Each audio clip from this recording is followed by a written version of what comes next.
When I first received an invitation to share a personal prayer with you reflecting on Psalm 27, I declined, as the verses chosen did not speak to me. A few weeks later, Rav Claudia led us in the study of Parshat Maseh, where sanctuary cities are set up for the people who unintentionally killed someone. I had always thought about this from the eyes of those seeking shelter. She raised something that I had never considered before. That is how that affected the loved ones of the victims. How could they channel their hurt and anger in a way that would not cause themselves or others harm? This made me rethink about the few times I had been seriously hurt and filled with anger. Thankfully, most of my life I've enjoyed personal and professional feelings of success, and gratefully I received positive feedback. But there were two very important times when failure crashed down on me. The first one was professional. I was the negotiator for a board of a Jewish day school system in Montreal. The union representing my schools and 3 other schools had been in strike for 2.5 months. In my school alone, there were over 1,600 children who were not being educated and 20 staff who were not getting paid.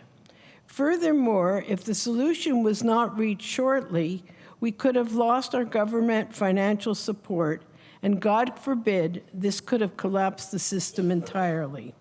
A compromise was reached at the last minute, but the harm lasted for years. I was consumed with blaming the other party. For years, any time that this issue was raised, I could not hear or talk about it without tears filling my eyes. Then one day it came to me that there was something I could have done to avert the damage, and that I also had a share in the blame. In my heart then, I forgave the others, and almost immediately I felt relief. I realized that I was also forgiving myself.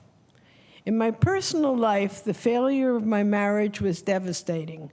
My reaction was anger directed at the individuals that harmed me.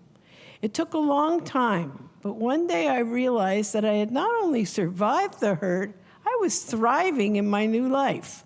The anger dissipated, and I recognized that not only was I a happier person, but so were many of my loved ones. Al titneni b'nefesh tzari, the beseeching not to hand me over to the narrowness of those who besiege me, had been answered. And if it wasn't God who directly helped me, Rabbi Mordechai Kaplan's concept of godliness fits what time did for my ability to escape the narrowness of those whose actions besiege me. Now I pray the other verse of Psalm 27. Shivti b'veit Adonai kol yemei chayai, lichyot b'noam Adonai. And if life does not go that way, I hope time will be shorter for me to find peace. There isn't that much time left for me. Shana Tova. Merle. Shkach. Merle.